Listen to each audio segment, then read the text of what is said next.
Good morning and welcome back to Football Morning Show. Masih bersama gue Hanif Tamrin yang tentunya setia menemani kalian setiap jam 7 pagi untuk mengawali hari kalian dengan positif dengan berita-berita seputar tim kesayangan kalian semua. Dan hari ini gue ingin menyapa dan shout out dulu untuk para pendengar dan penonton kita yang masih terus absen setia ya di kolom komentar. Antara lain ada mekanik mobil, ada Babin Kantipmas yang sudah nonton katanya dari episode 1, dan juga petugas bandara. Nah itu dia my friend, tanpa para masing-masing itu tentunya ada banyak sekali bidang-bidang yang terlimbas ya. Jadi tetap semangat. Hari ini kita mengawali hari dengan seluruh usaha mencari rezeki dan semoga hari kalian berjalan dengan baik ya. Dan tentunya ini juga tetap bisa berjalan subaton berkat dukungan dari Rexona Men Ice Cool yang memberikan gua kesegaran selama berhari-hari dengan teknologi baru Instant Dry yang membuat kita tentunya tidak basah ketek ya, karena ada teknologi antiperspirannya juga sekarang. Dan tentunya membuat kita segar terus. Jadi kalau gue ketemu para pemain-pemain bola nih sekarang gue nggak minder my friend. Kenapa? Karena gue datang-datang tuh udah segar dan wangi. Itu dia. Tentunya hari ini ada banyak sekali topik-topik yang akan kita bahas. Dan ada segmen special interview, wawancara eksklusif dengan back kanan Arsenal, Jurrien Timber. Ya, tanpa berlama-lama lagi, kalian kalau ingin tahu ada bahasan apa aja hari ini bisa langsung cek deskripsi. Di situ tentunya selain ada link untuk membeli produk Rexona yang akan memberikan kalian kesegaran selama berhari-hari, juga ada link untuk kalian mensupport gua dengan berlangganan video dengan diskon 20% pakai kode unik gua ya. Jadi kalau kalian ingin tetap banyak wawancara yang bagus seperti Jurrien Timber pada hari ini, ada pemain-pemain lain dan juga pemain yang dari klub kesayangan kalian, jangan lupa untuk berlangganan video juga karena ini menjadi bentuk support kita ya dengan official broadcaster juga. Oke my friend, dapat diskon lagi 20%. Oke, itu dia ada di kolom komentar, langsung aja dicek topik-topik yang ingin kalian tonton dan kita tentunya akan memulai dengan hasil terkini dari laga Arsenal kontra Manchester City. Dan inilah takeaways. Yang pertama, Pep Guardiola dan Mikel Arteta ini saling mengcopy dan mengcounter satu sama lain. Ya, dalam laga yang begitu ketat tadi malam, waktu Inggris dari sore sampai ke malam ini, kemarin gua OTW mau taping itu dipenuhin oleh fans Arsenal yang bergegas ya mau pulang ke rumahnya masing-masing di Stadion King's Cross. Kemudian kemarin gua mohon maaf juga tidak bisa IRL karena kita kehabisan tiket, dan tiket yang paling murah aja itu sisa harganya 20 jutaan ya. Jadi gua rasa kita cari match lain aja gitu. Dan untuk takeaways yang pertama tentang saling mengkopinya Pep Guardiola dan Mikel Arteta itu terlihat jelas seperti apa jalannya 90 menit ya. Kita semua tahu banyak sekali tim-tim yang kesulitan untuk bisa menang ball possession melawan Manchester City. Dan itu yang tersaji tadi malam ya. Untuk sedikit dari beberapa kejadian ya, Arsenal itu bisa memenangkan penguasaan bola kontra Manchester City dengan penguasaan lebih dari 67% ya. Jadi kita bisa lihat betapa Arsenal mendominasi dan Mikel Arteta mempersiapkan timnya nih untuk menang. Jadi targetnya ini menang, bukan cari imbang teman-teman ya. Di sisi lain Pep Guardiola paham karena memang sudah melewati laga yang maha berat. Seminggu yang lalu ada derby Manchester, mereka menang. Mereka juga build up untuk masuk ke Liga Champions melawan laga yang juga berat kontra Napoli, menang juga. Langsung ketemu Arsenal. Jadi ada 3 laga beruntun setiap 3 hari yang menguras tentunya fisik dari para pemain City yang tidak memiliki kedalaman sebagus Arsenal karena ada beberapa kasus cedera panjang. Itu yang membuat pendekatan dari Pep Guardiola itu sedikit lebih pragmatis kemarin, terutama memasuki menit ke 60 yang dimasukkan substitutionnya itu lebih kepada pemain defensif seperti Nathan Ake, John Stones, dan juga extra midfielder dalam bentuk Savinho dan beberapa pemain lainnya. Jadi gue merasa ini adalah pendekatan yang dulu saat City lagi jaya-jayanya ditempuh oleh Arteta untuk meraih 1 poin. Nah, realisasinya sekarang, ironisnya, justru sang guru yang melakukan pendekatan tersebut agar tidak kalah dari Arsenal. Ya, sebaliknya kalau kita tarik mundur, ya, keduanya pernah bersama saat City memasuki musim yang milestones-nya itu salah satu yang terbaik secara performa, di mana mereka mencapai musim Centurion bersama. Jadi Arteta dan City ini saat Arteta menjadi asistennya, City menjuarai liga dengan rekor poin 100 ya. Jadi ini betul-betul chemistry-nya dapat, dan apa yang dibangun oleh mereka berdua pada musim itu sepertinya coba direplicate oleh Mikel Arteta di Arsenal sekarang. Karena kalau kalian lihat itu menjadi batu fondasi untuk City bisa menjuarai treble ya. Kalau kita lihat tarik mundur, beberapa pendekatannya sama coba dilakukan oleh Mikel Arteta. Pertama, mencari seorang regista ya, deep lying playmaker dari posisi timnya. Nah, di mana City memiliki Rodri, salah satu deep lying playmaker terbagus. Second in command-nya Rodri di timnas Spanyol siapa? Zubimendi ya. Langsung di-secure oleh Mikel Arteta. Second bestingnya langsung di-secure oleh Mikel Arteta. Kemudian memasuki musim treble itu mulai menggunakan Pep Guardiola berubah morphing dengan memakai striker utama setelah berapa musim sebelumnya selalu menggunakan false nine dari eranya Messi ya. Sampai masuk ke Bernardo Silva gantian sama Kevin De Bruyne, gantian sama Phil Foden, nggak pernah punya striker ya. Selalu main dengan false nine. Dan begitu dia morphing dengan sosok Erling Haaland dan meraih treble. Itu juga yang sekarang dilakukan oleh Mikel Arteta dengan Victor Gyökeres. Meskipun kemarin Victor Gyökeres tidak mencetak gol, tetapi physical presence ya, running in behind, menyerang space, attacking the space itu terlihat jelas bagaimana adopsinya ini mirip-mirip nih sekarang. Karena memang Liga Premier sudah berubah, lebih banyak fisik sekarang, lebih banyak tim-tim yang bermain low block, sehingga akhirnya ini pendekatan-pendekatan akhirnya di counter oleh manajer-manajer yang jenius ini. Ya, itu takeaways yang pertama. Kalau kita lihat pendekatannya mirip-mirip sama beradu, akhirnya ya inevitable ya, skor imbang terjadi.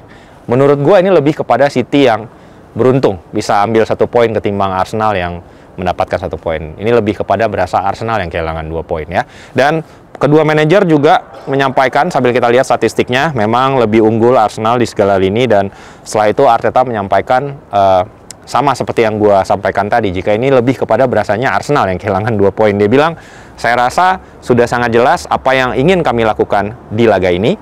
Kami benar-benar mendominasi, kami memang sedikit goyah selama 5 hingga 10 menit. Namun, saya sangat bangga dengan para pemain kami, tapi sangat kecewa dengan hasilnya ya. Itu yang disampaikan oleh Mikel Arteta, mengingat memang mereka lebih membenahi. Sehingga extra time juga masih mencoba mencari gol, dan memang terjadi gol penyeimbang di memasuki menit-menit akhir. Sebaliknya, pendekatan pragmatis dilakukan oleh Guardiola memasuki menit sudah 80-90 dengan alasan memang skuadnya udah kelelahan. Dia juga menyampaikan, kami melawan Manchester United bermain di Liga Champions kami selalu, dan sekarang melawan tim yang sangat kuat dalam segala aspek ya. Salut untuk tim kami. Kami melakukan beberapa transisi, hasilnya adil untuk kedua tim. Kami hampir menang, meskipun secara umum Arsenal bermain lebih baik, dan kami meraih hasil yang lebih baik daripada musim lalu. Ini referensinya ke ketika mereka kalah dengan skor 5-0 ya, atau 5 gol ya. Kami bersyukur untuk itu. Nah, terkait hal ini juga, pas kemarin gue ketemu Jurgen Timber, dia juga bilang kalau memasuki laga ini Arsenal tidak melihat hasil kemenangan 5 gol yang sudah mereka raih musim kemarin. Ini akan menjadi laga yang berbeda, dan terbukti ini sangat-sangat saling mengunci dan sama-sama kuat ya. Takeaways yang kedua itu adalah minggu yang baik untuk beberapa pemain sayap di kedua tim ya. Kita mulai dari kubu Arsenal, di mana di midweek ketika main di Liga Champions itu akhirnya Gabriel Martinelli tampil sebagai pahlawan dengan 1 gol dan 1 assist. Itu pula yang terjadi di laga kontra Manchester City, di mana dia masuk sebagai pemain pengganti ya, dan mampu mencetak gol penyeimbang ya. Ini salah satu substitution yang tepat sasaran yang dilakukan oleh Arteta, mengingat memang City cenderung bermain lebih kompak, lebih defensif, sehingga dibutuhkan pemain-pemain yang memiliki kecepatan dan running in behind gitu untuk membuka pertahanan. Dan satu momen detail menentukan gol penyeimbang ini, di mana saat terjadi pemain City minta pelanggaran di daerah Arsenal, tidak diberikan oleh wasit. Secara cepat Eberechi Eze melakukan fast break ya, umpan direct, umpan true pass yang diagonal. Dan pada saat itu juga Josko Gvardiol switch off ya, tidak melihat pergerakan Gabriel Martinelli yang comes from behind dan memotong jalur lari dan melewati sehingga membreak perangkap offside yang dilakukan oleh Diaz kemudian juga Gvardiol, sehingga akhirnya bisa menyamakan skor. Nah, itu yang membuat kita meng-highlight secara khusus. Begitupun dengan Noni Madueke yang selama 45 menit babak pertama tampil kembali bagus, menjadi focal point serangan Arsenal, dan ini membuat kita lihat sudah 4-5 pertandingan beruntun konsistensi bisa diraih oleh seorang Noni Madueke ya. Itu minggu-minggu yang baik untuk para sayap-sayapnya Arsenal. Sebaliknya juga dari sisi Manchester City, hanya Jeremy Doku yang mampu memberikan tusukan-tusukan. Itu juga setelah dia tampil cukup baik ya di Liga Champions, dilanjutkan juga performanya ya dengan cukup gemilang kontra Arsenal di akhir pekan ini. Ya, setelah mencetak gol penyeimbang, Gabriel Martinelli menjelaskan, jika saya sangat senang dengan gol yang saya cetak, tapi kami harus bekerja lebih keras lagi. Kami ingin memenangkan juga laga-laga besar seperti ini. Ini juga kaitannya karena di laga pembuka pada saat kontra Liverpool, Arsenal kalah. Ya, ini memang harus dibutuhkan hasil-hasil positif kontra direct rivals ya dalam upaya title contenders untuk bisa mencuri psychological advantage menghadapi direct rivals ya. Dan kita sedikit akan duduk dan in-depth berbicara dengan Jurrien Timber terkait isu-isu beberapa hal tentang apakah skuad Arsenal percaya Mikel Arteta bisa menjadi sosok yang membawa mereka get over the line untuk memutus puasa gelar Arsenal. Kemudian juga beberapa hal yang ingin kita bahas secara dalam, dan langsung aja kita sambut Jurrien Timber. Jurrien, thanks very much for joining at Football Morning Show. Pleasure to have you in the show. Thank you. Just get into it straight away. Last season you had injuries. Probably got these questions plenty, but I was just wondering, what has the process of recovering taught you about resilience, and what has it changed for you in terms of mentality and you as a player?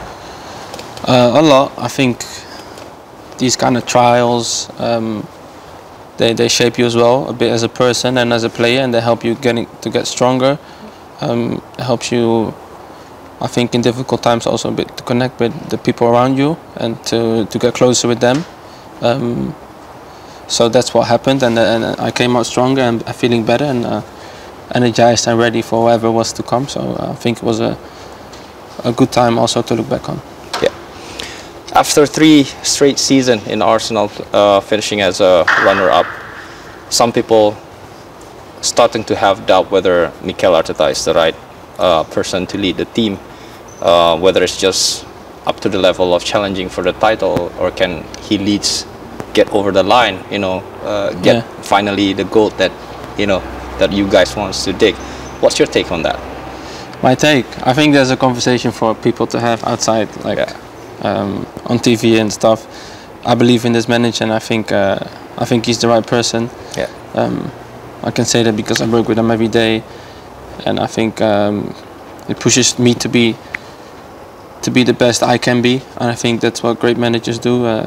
So I think it's just a matter of time, and I think there's a great future ahead for this club with this manager.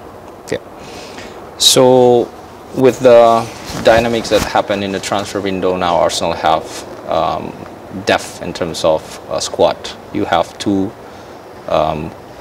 different players with the same amount of quality playing in every position. Yeah. And how does that change the dynamism in terms of competitiveness level? I think it does change a bit, because I think it pushes every player to fight for their position, and it keeps everyone on their toes and everyone sharp. At the same time, we are really close as a team and really connected. So everyone wants to see everyone do well, which I think is a culture they create in here, which is, I think, amazing for a team. If you want to compete, I think it's necessary. And what I said, within the culture they build here, it's also possible. So I think that's something great they've done here. I think it's gonna push us to even more great things. A lot of people, so-called pundits or fans, are now starting to compare about spending, and this season Arsenal spending quite a lot. Does that give an extra pressure to the squad to finally deliver? No, we don't really talk about that or think about that in that way. I think it's a great thing from the club. I think that they see that there's room for improvement in the team, but in the squad, I think last season we've seen that we came up short with numbers. Yeah.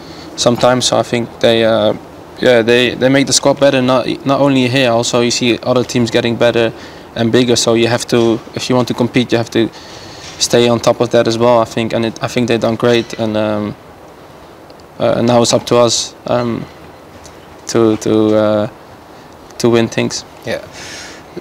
Plenty of new signings, exciting signings. Yeah. Eze just came in, and then there are a couple of new players as well. Is there any specific names that quite surprise for you and get you excited? All of them, to be fair. No, honestly, they're all great. First of all great people, great characters. Yeah. But not only that, on the pitch, I think they make us better. So all of them are great. In the training sessions, is anyone that, you know, the new signings surprise you a little bit with the technique or just the mentality? Or I'm scared to pick out one, you know, because I'm said that I can't name the other one. Then yeah. you know, they're all your mates, they're all basically. so good, you know. Yeah. So. And maybe you've heard one of the Dutch legend right now, the former striker of the Dutch national team, recently appointed as Indonesian head coach national team, Patrick Kluivert. Yeah. Any thoughts, any memories of him as a Dutch legend? For me, especially because I played for Ajax and he's really big there. Yeah. Of course, scoring the Champions League final goal.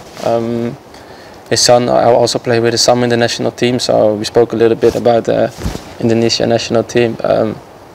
But I haven't really seen games of him because I'm too young for that. Yeah.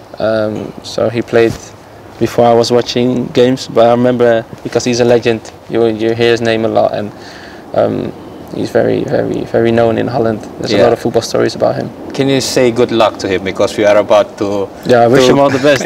Good luck, and I'm sure you're gonna do well. Yeah, we are about to have another qualification for the World Cup. I hope you if make it. We qualified, it's going to be for the first time. It's looking good though, huh? Yeah, it's looking good. There's some players as well from the Dutch competition. Yes. Playing. Squad's looking good. Good coach. So. Very strong now. Yeah. We're not just there to play, but now to compete. Looking good. I like it. Yeah. Thanks. One of the changes that happened this season is actually that the teams are starting to more and more focus on the set piece, and I just wanted to show you a clip of one of the Indonesian national team player that has an ability to throw in like a Rory Delap. I might have seen this. You know? Yeah. I wanted to get your reaction on this. I don't know how he does it. You know, I think it's just a skill that comes natural. So he actually practiced for that every day. So with does he practice? Okay. Yeah, with maybe the weight, I should practice then as well. With the weight and everything. It's called Pratama Arhan. I should look at him more. Yeah, maybe it's one of the things that, you know, can be another weapon. It could be, yeah. Maybe we start unlocking the throw-in soon. Right, just the last one. We also have one of our local players that we support a lot, right? He happened to be mentioned like the next name that could play abroad. From the Indonesian talent. Yeah. Who's that? His name is Rizky Ridho. What position? Same as you. Fullback. Yeah, he can play right back. He can play center back. Oh, nice. So this is. Oh, he had the tackle. He had the tackle, the last minute tackle. He might come to Europe. He might come to Europe. Nice. Rizky Ridho. How do you say it? Rizky Ridho. Rizky Ridho. Rizky Ridho, and this one is when he scored during the qualification of the World Cup. So it's going to be an important player for you guys. Yeah. How old is he? He's currently like 25, 26. Nice. Yeah, good goal. Yeah. Perfect. Thanks, Jurian. Nice to meet you. Ya, itu dia tadi wawancara eksklusif dengan Jurien Timber. Seperti sudah kalian dengar, ada dukungan juga untuk timnas Indonesia dan Patrick Kluivert untuk bisa tampil positif ya di putaran keempat nanti. Dan gue mengajak kalian semua tentunya agar kita tetap bisa membuat inovasi-inovasi berikutnya dengan pemain-pemain yang lain dan pemain kesayangan kalian juga. Gue tidak lupa kalian wajib ya mensupport dengan berlangganan video ya dengan kode unik gua. Tidak hanya kita akan bisa disupport dengan tentunya pemain-pemain Premier League yang lain yang bisa kita wawancara secara eksklusif, tapi juga tentunya kalian mendapatkan diskon khusus sebesar 20% ya untuk langganan bulanan, paket Ultimate dan paket-paket yang lainnya. Oke, sekarang kita masuk ke takeaways yang di laga berikutnya antara Manchester United melawan Chelsea, di mana United akhirnya menang dengan skor 2-1 dan meringankan sedikit tekanan yang selama seminggu terakhir itu begitu bertubi-tubi terhadap sosok Ruben Amorim. Ya, ada beberapa takeaways. Yang pertama itu adalah ini akhirnya agresivitas dari Manchester United itu kemarin di laga kontra Chelsea benar-benar kelihatan ya. Ini adalah sesuatu yang hilang ya ketika kalah di derby Manchester dengan skor 3-0. Saat ditanya oleh wartawan apa yang menjadi takeaways ya dari kekalahan ini, secara gamblang Amorim menjawab adalah mereka tidak cukup agresif ya. Bahkan Roy Keane juga menyampaikan aneh banget, laga derby nggak ada kartu kuning ya, dibantai, tidak ada pemain Man United yang bereaksi dan ingin smash gitu ke pemain City gitu karena udah kalah dengan skor 3-0. Dan itu yang diperlihatkan oleh para pemain Manchester United dari menit pertama. Gue melihat sebuah reaksi yang luar biasa karena gue juga nonton langsung di Old Trafford kemarin. Kalian mungkin nonton IRL gue.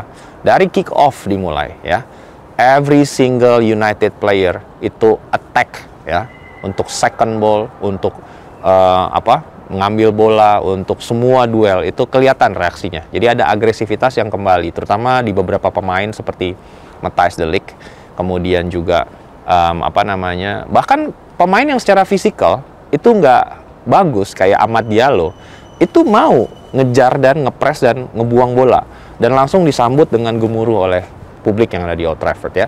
Jadi ini yang hilang ya, ini yang hilang karena memang skema dari Amorim ini 3-4-3-nya ini menuntut ini para pemainnya itu memang harus agresif dalam menyerang bola ya. Second ball-nya itu nggak boleh kalah dan itu yang terjadi. Dan skema 2 gol United itu kan rata-rata dari memang menang duel second ball dan memberikan pressure dan agresivitas kepada pemain Chelsea yang mungkin agak sedikit kaget dalam 10 menit pertama mainnya agresif banget gitu sehingga kebobolan 2 gol dan juga udah ada 1 kartu merah. Nah, secara khusus di sini Amorim menyampaikan ya tentang revitalisasi dari agresivitas dari timnya. Dia menyampaikan Anda bisa merasakannya agresivitas kami kembali terutama di awal pertandingan saat 11 melawan 11 ya. Kami memperlihatkan sejak awal pertandingan kalau kami ingin benar-benar memenangkan pertandingan. Ya, itu yang disampaikan oleh Ruben Amorim, itu juga yang gua sepakati, itu kelihatan banget dan mungkin ini bisa menjadi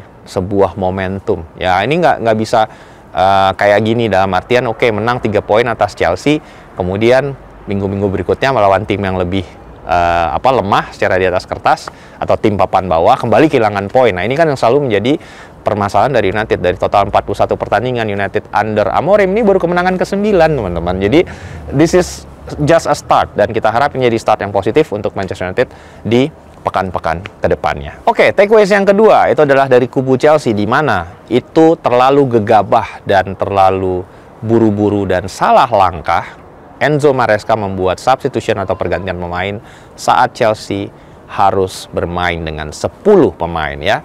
Ya, dalam tempo 10 menit Enzo Maresca udah harus kehilangan kipernya ya, Robert Sanchez yang mendapatkan kartu merah karena menyerang dan keluar dari sarangnya menghalang seorang Mbeumo ya. Berakhir jadi kartu merah. Dan yang menurut gua agak sedikit unik itu pendekatan yang diambil oleh Maresca adalah pendekatan untuk langsung mempertahankan skor gitu. Jadi langsung ada 3 pergantian pemain ya. Jadi Estevao William ditarik, kemudian Cole Palmer juga ditarik gitu kan. Kemudian Pedro Neto juga ditarik gitu. Jadi langsung saat ketiga attacking players terbaik mereka ditarik bersamaan ya. Ketika akhirnya memasuki penghujung babak pertama, MU juga di kartu merah, udah akhirnya 10-10, opsi benchnya jadi Tidak ada, teman-teman. Gitu, udah kadung main 5-3-1.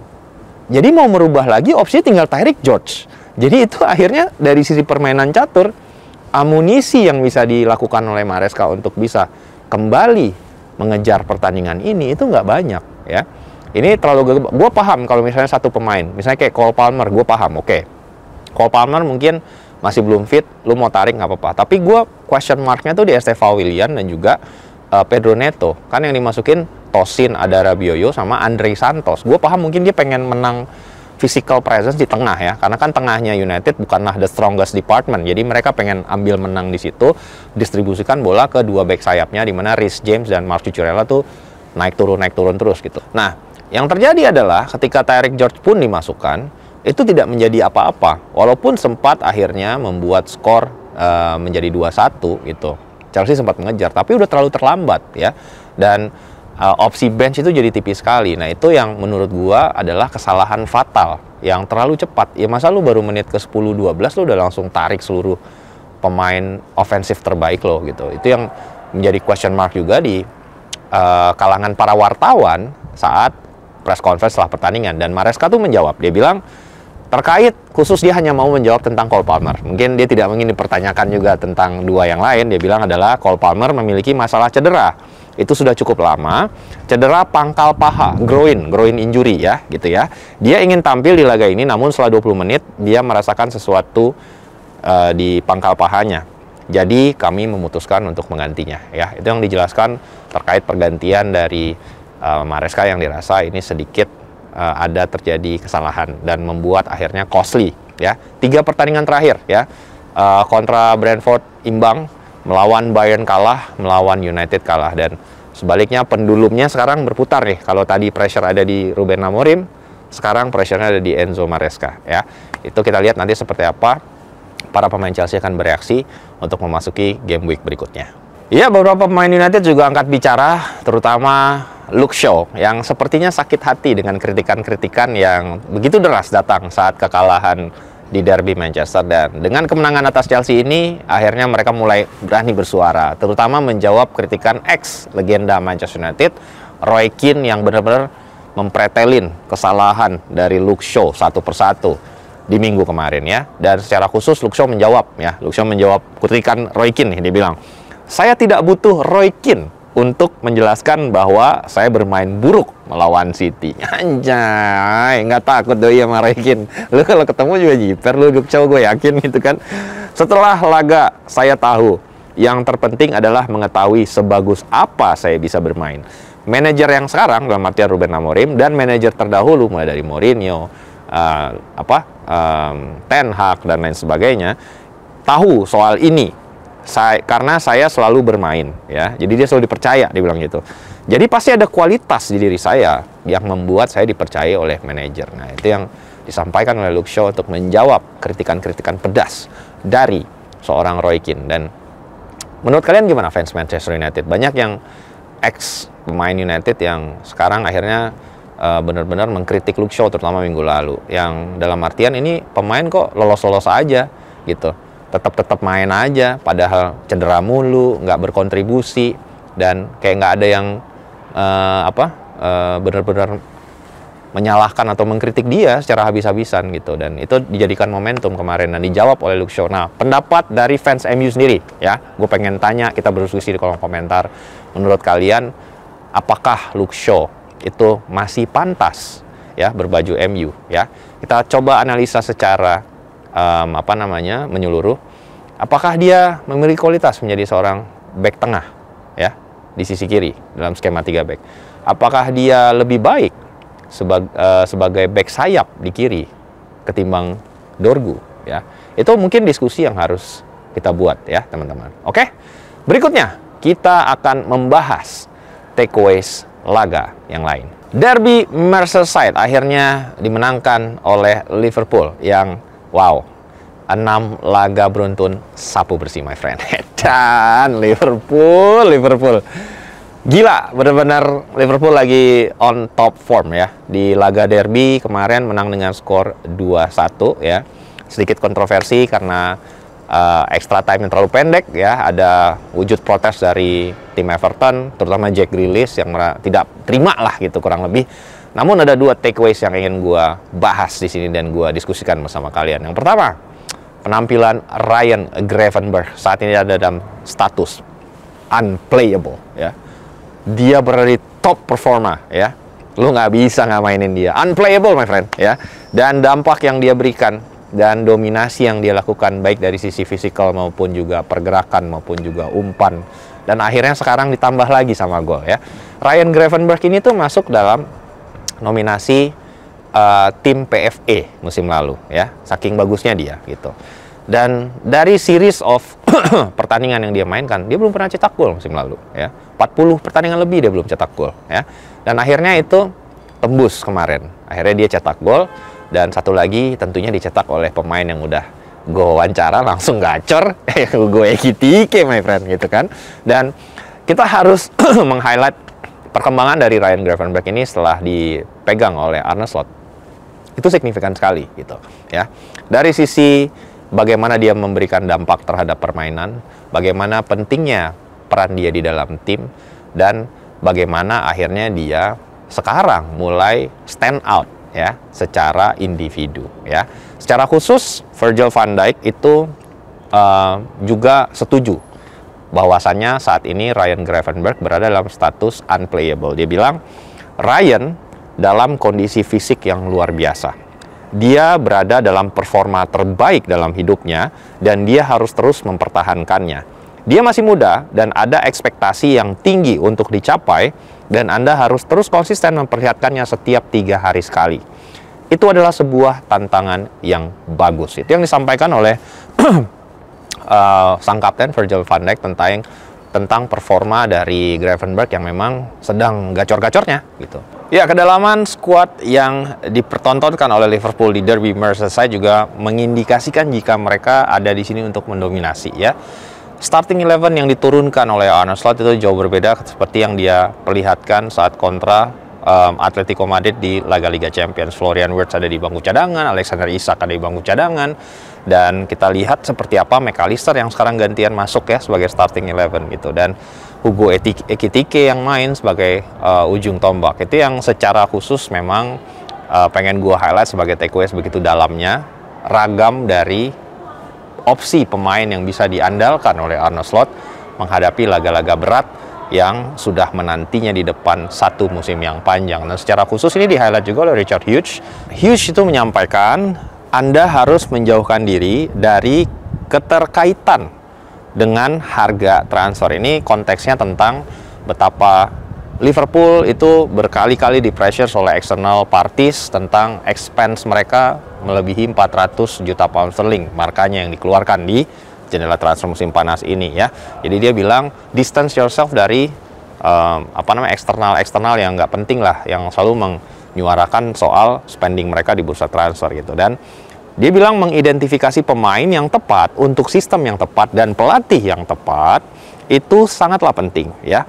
Jika Anda melihat angka yang kami spend atau habiskan untuk mendatangkan Virgil van Dijk dan juga Alisson, dan kalian quantify ya harga yang di-spend untuk Alisson dan Virgil van Dijk dengan harga market sekarang, hasilnya itu kurang lebih sama seperti angka yang Liverpool keluarkan di jendela transfer musim panas ini. Jadi mereka paham jika belanja versi Liverpool itu mereka ada cycle-nya ya, dimana mungkin juga Manchester City melakukan hal yang sama, membeli the entire backline ya pada saat Pep Guardiola datang ya. Kyle Walker, John Stones, Benjamin Mendy, satu pemain harganya 50 juta. Itu lagi cycle-nya belanja, itu juga yang terjadi di Liverpool saat ini. Itu yang disampaikan oleh Richard Hughes. Dan berbedanya mungkin dari Richard Hughes mengakuisisi pemain-pemain yang muda, tapi pemain-pemain muda yang ready untuk menjadi juara sekarang. Itu yang dia sampaikan secara khusus ya.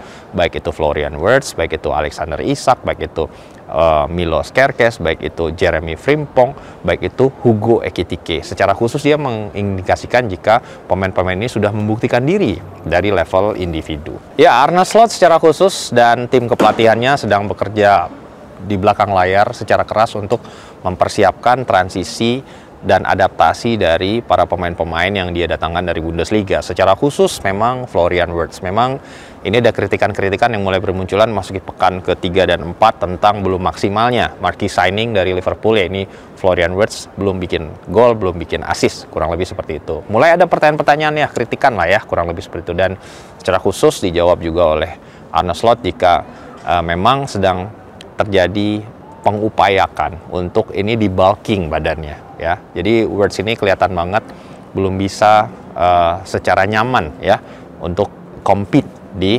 intensitas dan physical Premier League yang begitu ketat. Itu pun juga terjadi di beberapa pemain yang historically ditransfer dari Bundesliga. Mungkin kalau kalian notice juga Chelsea pada saat membeli 2 marquee signingnya Kai Havertz dan juga Timo Werner pada beberapa musim yang lalu, itu butuh 1-2 musim untuk Havertz akhirnya bisa memberikan dampak ya, dan penampilan yang cukup baik dan konsisten. Werner bahkan flop ya, karena memang tidak pernah benar-benar bisa beradaptasi. Ketika dipinjam oleh Spurs pun sama. Itu juga yang terjadi pada Florian Wirtz ya, dan juga Jeremy Frimpong. Secara khusus juga Jeremy Frimpong ini mengalami beberapa kali cedera otot. Itu membuat mungkin kalian melihat memang jarang sekali Jeremy Frimpong ini main di 90 menit karena memang belum terbiasa dengan intensitas dan physical presence dari Premier League. Secara khusus Florian Wirtz sekarang menjalani program untuk bulking ya. Kita lihat nanti seperti apa hasilnya, dan ini memang Arne Slot itu memberikan pembelaan yang cukup keras khususnya untuk seorang Florian Wirtz. Dia bilang Wirtz semakin baik di setiap pertandingan. Dia selalu ingin meminta bola. Meski di beberapa momen dia seharusnya bisa lebih baik, dia terus meminta bola dan mencoba membuat peluang. Dia semakin baik dan semakin fit. Ya, itu yang disampaikan oleh Arne Slot. Ya, sekarang kita sejenak terbang ke Spanyol untuk memberikan update sedikit tentang tentunya klub kawan kita, Joan Laporta ya, yang baru saja ada breaking news dari La Liga itu jika ini limit atau salary cap-nya Barcelona itu kembali di slash sebesar 112 juta euro jika dibandingkan dengan salary cap yang boleh diberikan kepada Barcelona di Februari 2025 ya. Kenapa ya? Karena auditor yang ditunjuk oleh La Liga itu menolak pelaporan revenue 100 juta euro dari penjualan kursi VIP New Camp yang baru selama 25 tahun ke depan. Nah, ini yang sempat gue beritakan juga di awal-awal FMS, jika Joan Laporta berusaha dengan kreatifnya membuat sebuah seat VIP yang dijual ke pihak ketiga, perusahaan yang dimiliki oleh owner Moldova yang merupakan memiliki track record ternyata sempat dihukum di negaranya, ya ini adalah perusahaan cangkang and so on and so forth. Nah, itu akhirnya revenue itu ditolak oleh auditor, teman-teman. Jadi ada minus 100 juta euro dalam pelaporan revenue-nya dari Barcelona ya. Dan ada juga akumulasi dari keterlambatan pembukaan Stadion Nou Camp yang baru. Kita semua tahu renovasinya belum selesai juga. Udah dari sejak akhir musim lalu Barcelona main di 2 stadion yang berbeda ya.